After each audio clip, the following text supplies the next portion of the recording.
Hello. Hello. It is working. Okay, it's filming. Lovely. Hi. As some of you know, I've been here at Pier Cove, in Pier Cove, Michigan, working on this land, making a peace forest, for lack of a better term, for almost 2 years, a little over a year and a half. And after the first year of work got done, I started making seasonal videos to kind of document the progress and to show you guys how it's looking and how it's developing. And things went really well last year. On my YouTube channel, I've got the spring of 25 videos and the summer of 25 videos and the fall of 25 videos up online.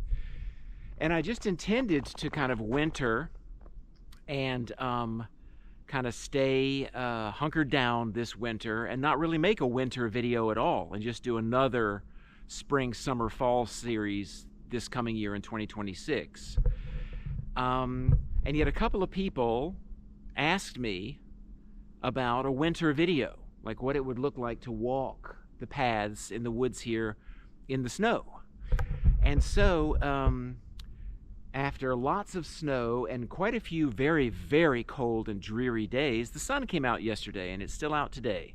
So I thought I would take a little walk with you along Tranquility Loop, which I think the YouTube videos call that the longer loop, because I hadn't named it Tranquility Loop in the beginning when the spring videos last May went online.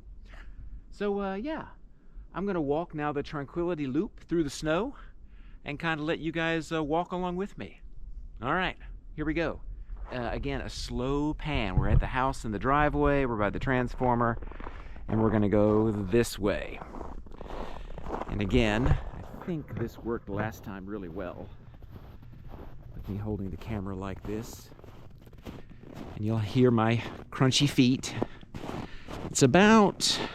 We've got about 8 inches of snow on the ground here. I think that's about right. And I walked this yesterday just to enjoy the sparkles and to see what I could see.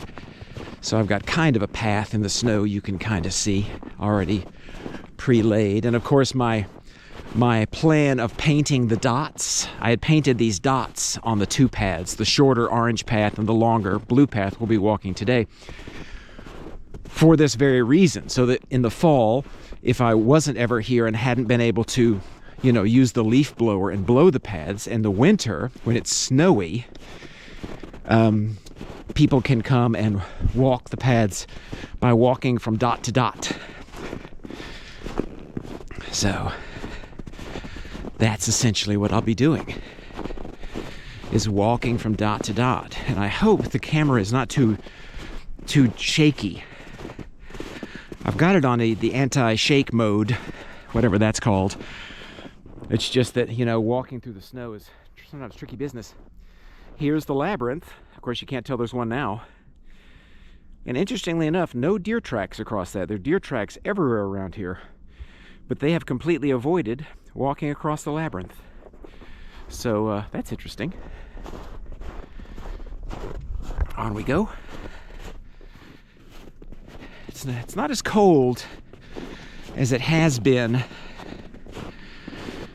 the last 2-3 weeks. It's been really cold, like uncomfortable to go outside cold.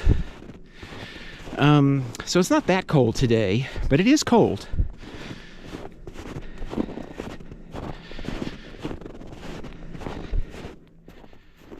that pretty? So pretty. And that's one of the first critter piles right there. I'll cover with snow. A bunch of rodents hunkered down in there, waiting for spring to come.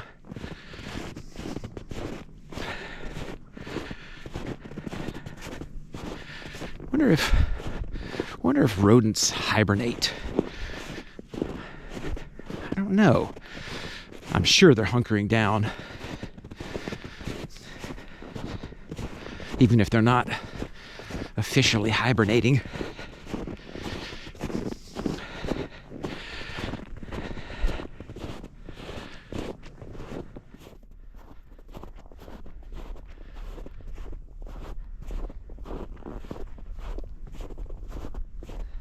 Coming up here to the Zen garden.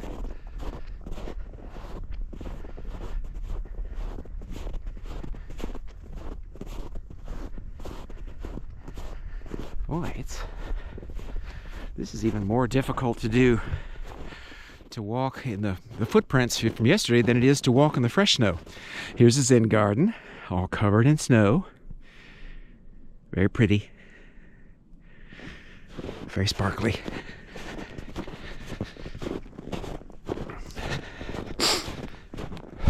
Ooh. It's cold. I'm gonna pick up the tempo. So lovely though. There's the tea patio. Gorgeous. Wow. Boy, that really is pretty. I'm glad I'm doing this. There's, you know, if you love the woods and you love the animals and you love the trees,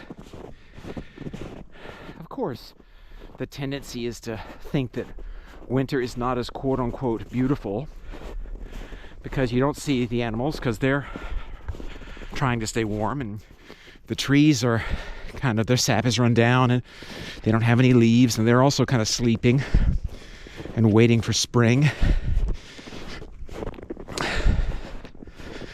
But at the same time, you know, there's powerful purpose in winter. You know, the winter downtime or go within time is what gives spring the energy it needs to burst forth, you know, and blossom forth and grow again. So, and on sunny days, it's just beautiful. It's just beautiful.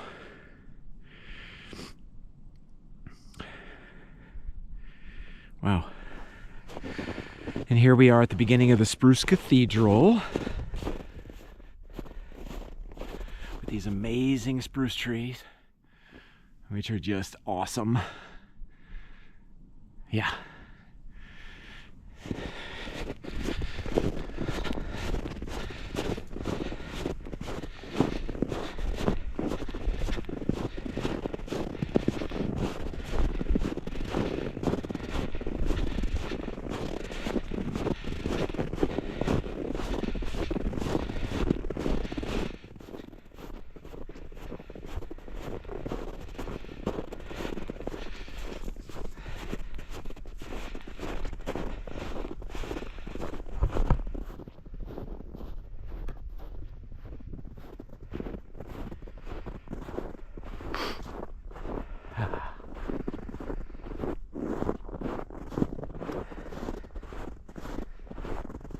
Out of the Spruce Cathedral now,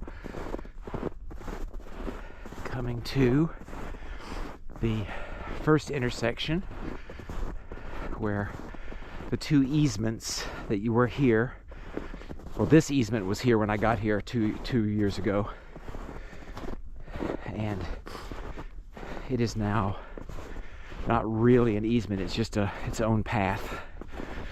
It goes to the Pier Cove Ravine Trust path that way, and to Mother Maple that way, which we'll get to at the end of this walk.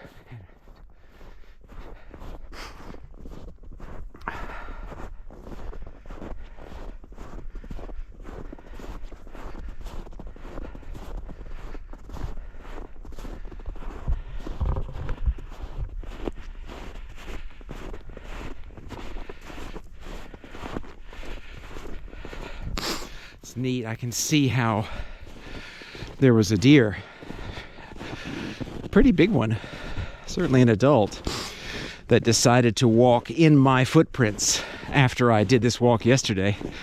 So there are deer in a lot of my footprints. There are fresh deer prints.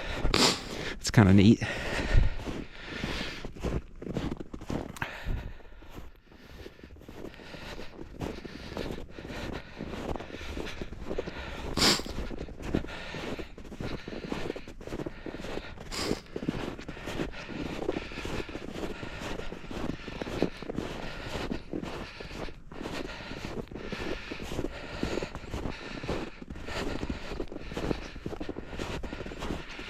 Here is White Pine Cathedral, not its official name, but it's a very similar vibe to Spruce Cathedral, but as opposed to spruces, these are all eastern white pines.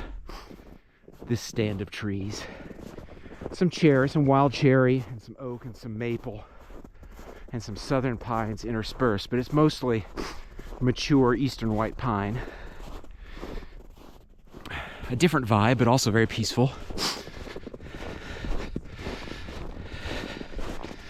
It is neat how every species of trees, when you get to a stand of them, you know, a copse or a gathering of them, now every species, if you have, 5 to 10 of them together, they create a totally unique presence, energetic presence. It's very interesting. It was a good workout, walking in the snow. I've gotten physically a lot stronger since I started 2 years ago.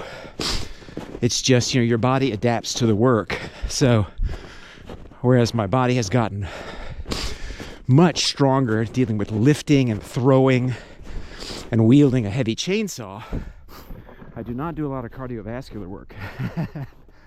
And never have been fond of it, for being honest.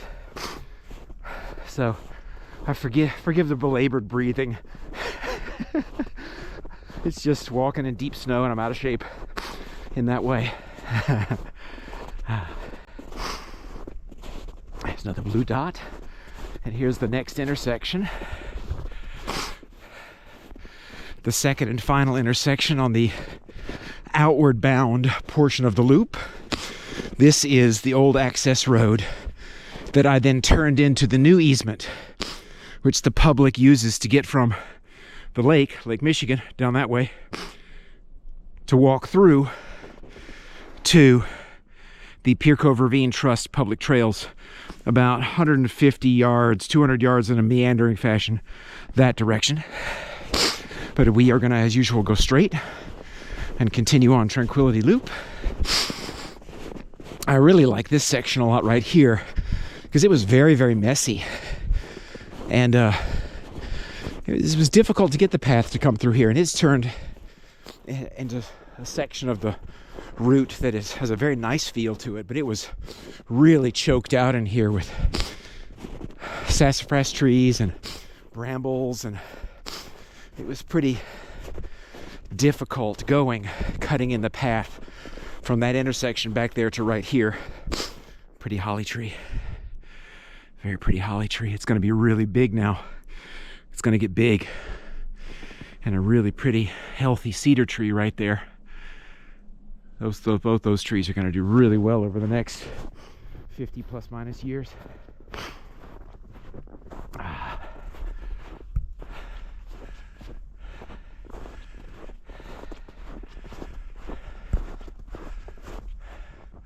Oh, 13 minutes. Good. 14 minutes. Excellent. I'm making good time. I've found that for whatever reason, for me anyway, maybe it's the setting I have on my computer, or maybe it's my laptop, which is pretty old, or maybe it's just my own hookup to the internet out here or whatever. Any video I make that's noticeably over 30 minutes long, I have trouble uploading it. Which, that's not a bad thing because it keeps me moving on these paths. I mean, I would meander for hours out here and just chat with you people. And I'm not sure that's what anybody wants. I'm very excited about the next project on this particular path, which I'm going to put up in a series of much shorter videos in the late spring, early summer when I get done with it.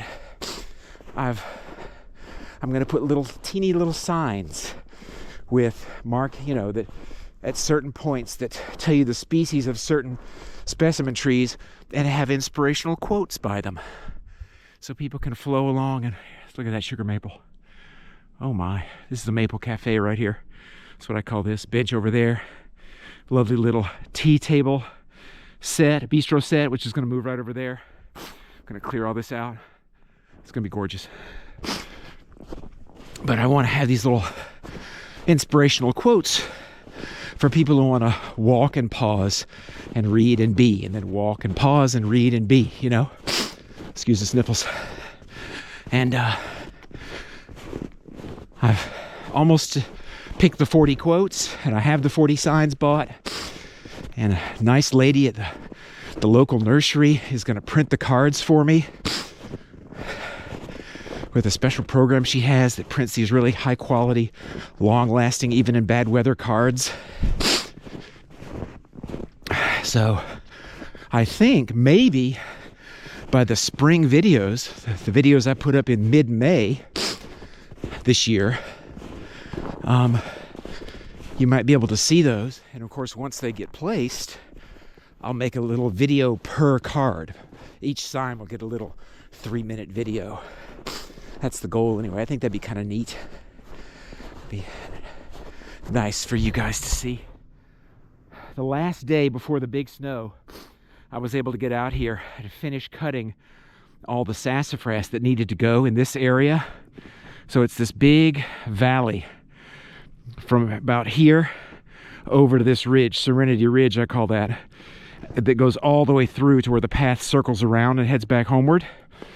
And I have it almost pruned out so that all these maples and oaks will over the years just become gorgeously humongous without all the competition from the sassafrasses. So once the snow melts, I got to get in here and dice all that up and spend about a month hauling all that to the sides, back over there, back over there, back over there, and all this stuff will move across the path over here.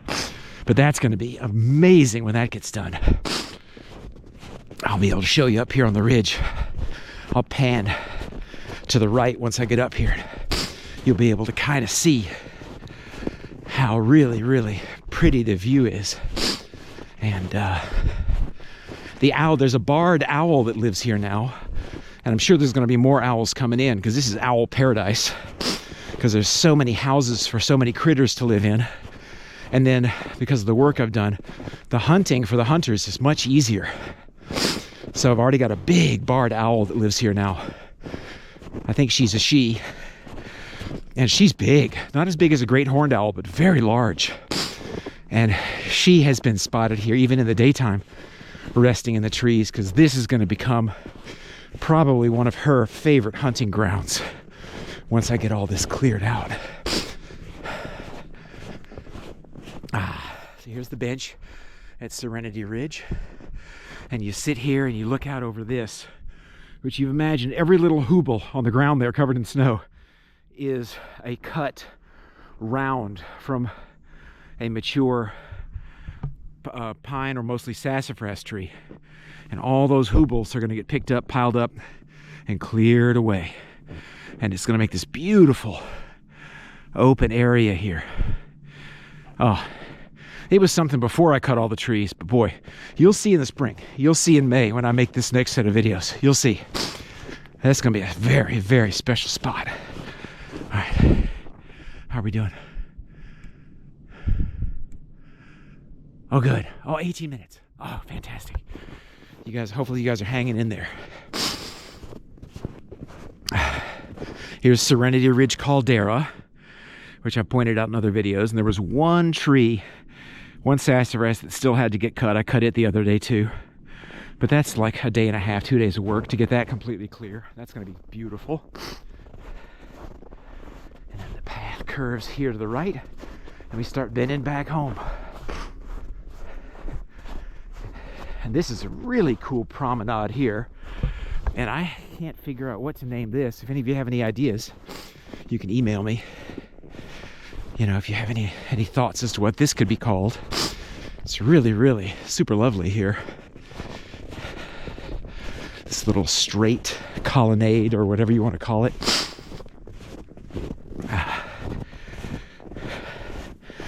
Someone else came out and walked. There's some other footprints, human footprints here. Or is that deer? Oh, that's deer. That's a big deer. These tracks here to the right of my tracks looked like a smaller person, but they're a big deer, dragging his or her feet. Her probably. Most of the deer that I see around here are female at this time of the year.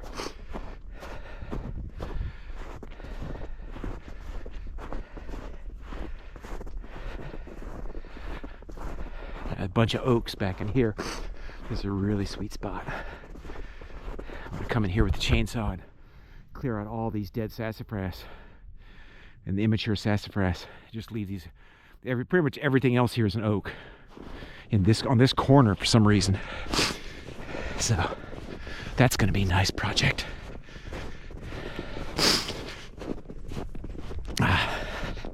Oh.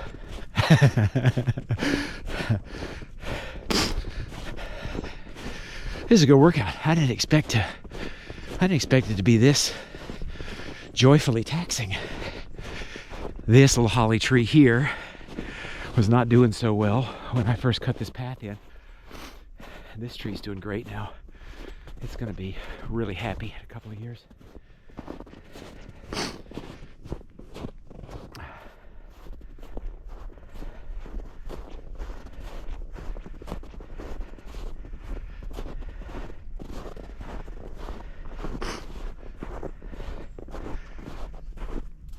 Cool. Quite a few deer have used my tracks from yesterday. That's neat.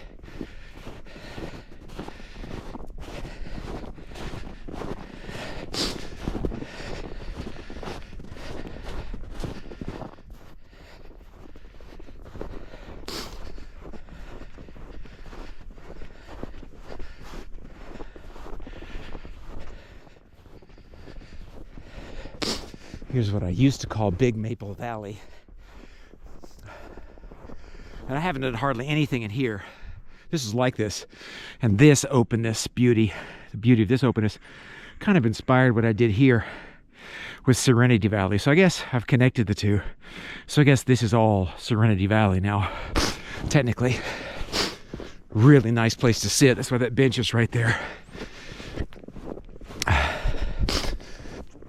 Nice.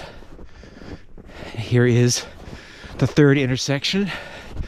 The first one on the way home, which is recrossing the newest easement that connects Lake Michigan over there to the Pier Cove Sanctuary over there. Pier Cove Ravine Trust land, I should say. And this is continuing on Tranquility Loop.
Ooh.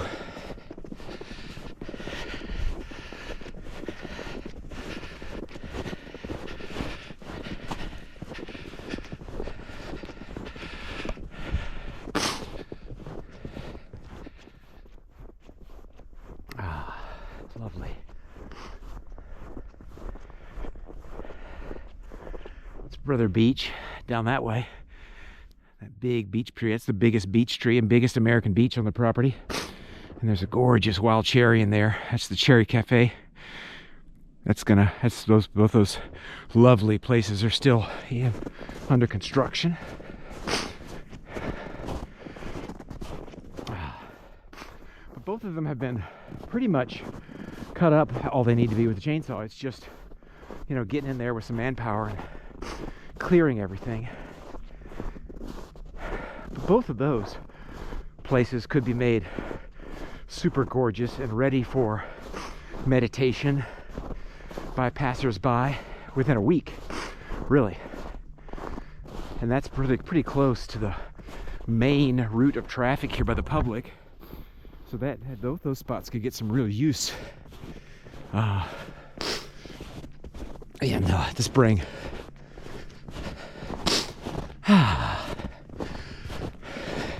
This is fun.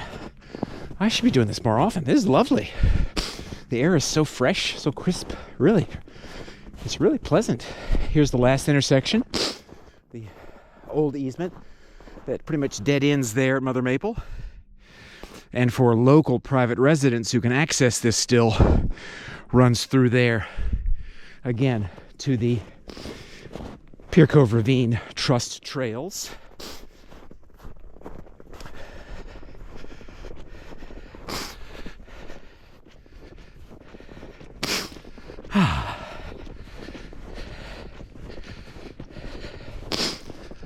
So many sniffles. I hope it's not bothering you guys. There's not much I can do about it.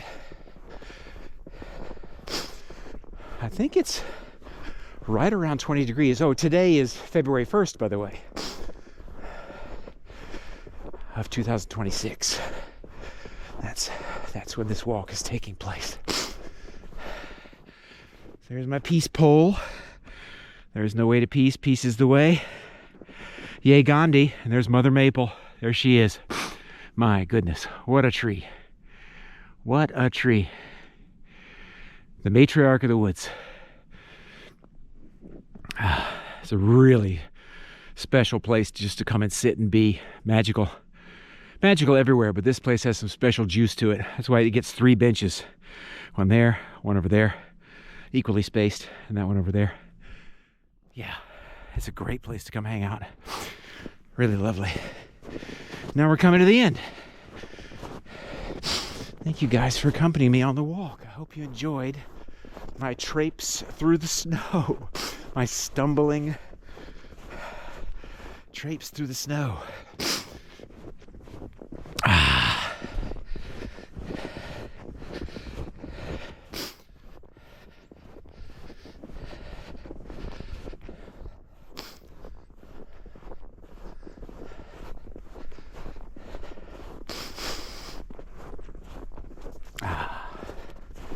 Very good. Here is a minor intersection where the orange path, which runs parallel to the driveway and heads in this direction, and a beautiful meander up towards the Zen garden before curving back around past the labyrinth to where we started. And then the blue path finishes at the driveway right up here. So let's see how far along we are. Oh, 28. All right.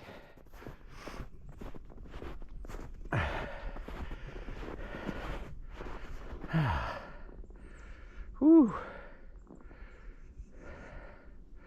Lovely.